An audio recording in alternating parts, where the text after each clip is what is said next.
Hello and welcome to the next video in our business accounting series. And this one is a more detailed look at profit calculations than the simple look that we had last time. So, a more complicated idea about profit. So far, we have said that income, money in, minus expenses, money out equals profit.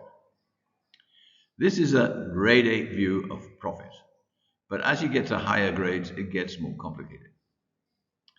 And the extra idea is that one day, some of the things that you use every day in your business will not work anymore, and you will have to buy new ones. For example, if you make hot dogs to sell to students at lunchtime, every day you will buy hot dogs, onions, and chili, etc. Money out, and you will get income from selling to students, money in. But one day, the pot that you use to cook the hot dogs will break, or the gas burner where you cook the hot dogs will break, or the motorbike you use to buy the hot dogs will break. Let's say that there are 10 students doing this business, and every week they make a profit, money in minus money out, of 300 baht. And every Friday they divide up this 300 baht and they take 30 baht each. Afterwards, the business still has enough money left to buy hot dogs, etc. for next week, but it's not saving money.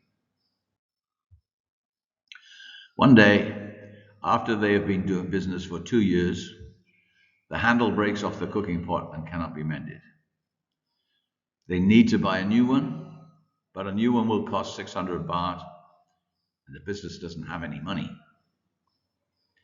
A little bit later, the motorbike breaks down and they need to pay 1,000 baht to get it repaired, but the business doesn't have any money. This is a big problem for the business. It may mean the business cannot continue, and everybody would be unhappy about that because they've become used to having 30 bahts every week to spend. Maybe they can find someone to lend them the money they need, but maybe not. And they don't want to have the risk that they cannot get the money and they have to close the business. So, what can they do?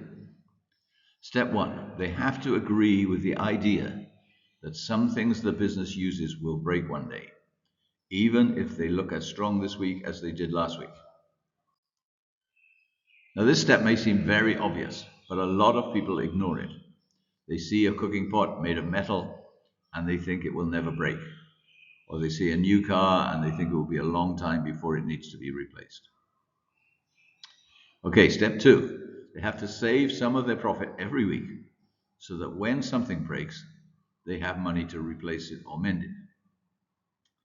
And you can see at the bottom there a little vocabulary point, obvious.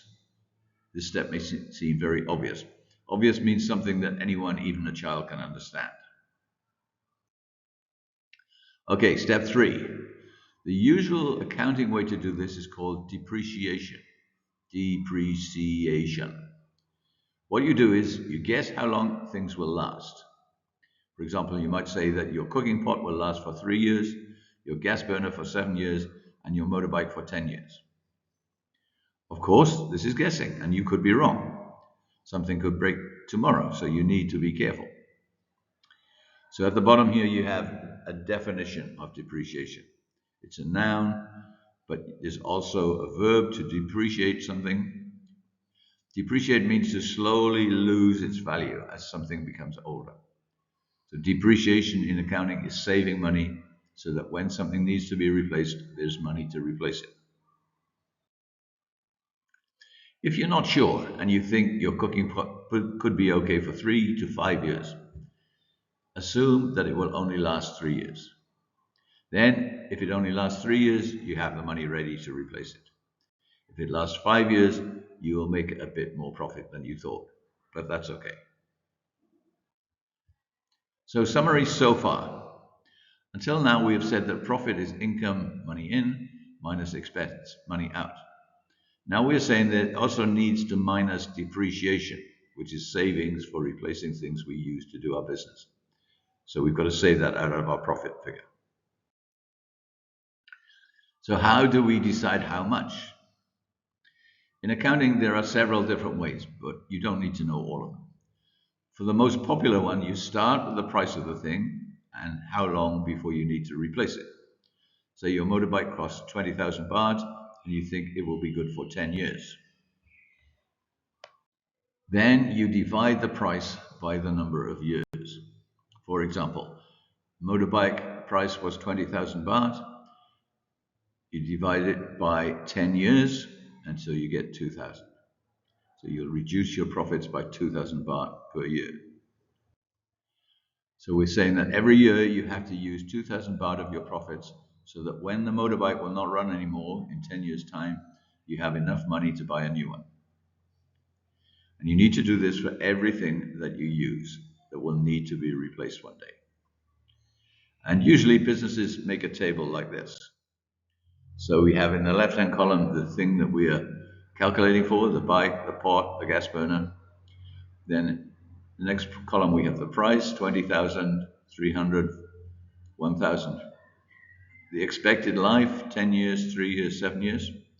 Then the calculation. So 20,000 divided by 10 for the bike, 300 divided by 3 for the pot, and 1,000 divided by 7 for the gas burner. So in the right-hand column, you get the results of your calculation. You add them all up and you get the total at the bottom. So in our example, we would need to use 2,243 baht of our profit every year to replace things that we use when they break, and we need to get a new one. Businesses pay tax on how much profit they make. If they make less profit, they pay less tax. Some businesses try to cheat on their taxes. They use depreciation as a way to reduce the profit and so reduce the tax they pay to the government. For example, if they chose 5 years for the expected life of the motorcycle instead of 10 years, the annual depreciation amount would increase 2,000 baht to 4,243. So look at the table here. So it's the same table as we looked at before, but we've changed the life of the bike from 10 years to 5 years. So now the calculation is 20,000 divided by 5, not 10, and the result is 4,000. So the total is 4,243. This table shows you the before and after situation. So the middle column is the before, the right-hand column is the after. The first three items, income, expense, profit before depreciation, are all the same. But the depreciation figure has gone up, and the result is that the profit for tax calculation at the bottom of the right-hand column, 757, is smaller than the 2757 in the middle column. So they would pay less tax. To stop businesses doing this, most countries' tax departments tell businesses what expected life to use. They will say, you must depreciate cars over 10 years. You must depreciate computers over 3 years, and so on. Businesses can't decide for themselves how long to choose, and that stops them cheating on taxes. So depreciation is not really money out. I have to take it off my profit, but I don't have to pay anyone. I just have to save it for when something breaks down. Okay, important question. What about tax? If I have to pay tax, shouldn't that come off my profit too? And the answer, of course, is yes. So the full picture of the profit of a business has 3 levels.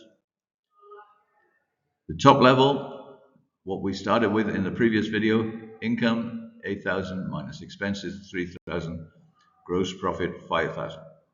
So gross profit is the correct accounting name for what we earlier called profit or profit before depreciation. Then we take off depreciation. And the correct accounting name for the figure after depreciation is net profit before tax. So on top of what we had on the previous slide, we now have depreciation 2,243, net profit before tax at 2,757. Finally, we take off tax, and the last profit figure is called net profit after tax. So we've got 2 new lines at the bottom for tax, 689, and the final calculation net profit after tax 2068. And this is the amount that we are free to spend. 2068 right there. Okay, ways to use the profit. If there's plenty of net profit after tax, the owners might share this. This share of profits to the owners is called a dividend. Dividend. If a business is expanding and getting bigger, it will usually need more money. So for example, if you already have one shop and you want to open another one, it will cost you money to set up. If you now make 100 boats every year, but you want to make 200, it will cost you more money for materials. If you now sell at the market only one day every week, but you plan to sell 2 times a week, you will need more stuff to sell, so it will cost more. If your shop only sold food in the past, but next year you want to sell clothes as well, you will need money to buy the clothes. Many businesses try to get bigger like this, a little bit bigger, and making more profit every year. And this means the business will need more money every year. Where will this money come from? You can borrow it, or the owners can put in some more of their own money, but the most frequent way is to keep some of the profits from last year in the business. And this means the business will have money to carry out its plans. So now we have the final version. And the last 2 lines are new. The dividend to the owners, the money that the owners take out of the business for their own use, 1,000 baht. And the retained earnings is the money that's kept in. So that's 1068. And that's the dividend to the owners. So the dividend and the retained earnings. Retained just means kept in. So it's money kept in the business. And this is the end, my friend. See you next time.